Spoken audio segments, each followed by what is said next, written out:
Lo mhlangano uhanjelwe amakhosi, uhulumeni wesifundazwe kazwelonke nowezindawo, amabhizinisi eMzinyathi, izimeya zomasipala bangaphansi komzinyathi okungumsinga, Endumeni, eMvoti kanye neNquthu.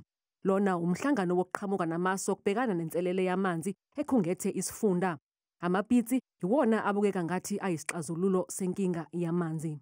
The boreholes, as opposed to water tankers, are a solution because boreholes are reliable and people are able to get water during the time they need water.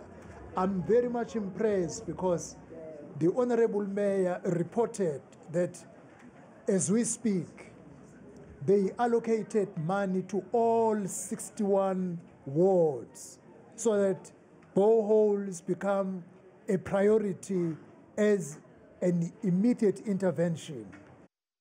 Lesiphakamiso sizokwedluliselwa emnyangweni wezamanzi kuzwelonke.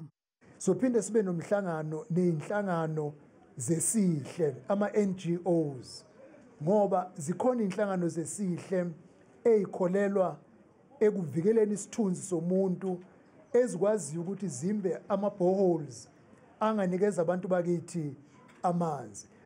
Lesi yisixazululo sesikhashana senselele yokuhlinzeka ngamanzi amawadi angu-61 aseMzinyathi. I'm glad that the minister is here to help us. I hope that he will help us to give people the service delivery that they want. Lo mhlangano uphothulwe namhlanje.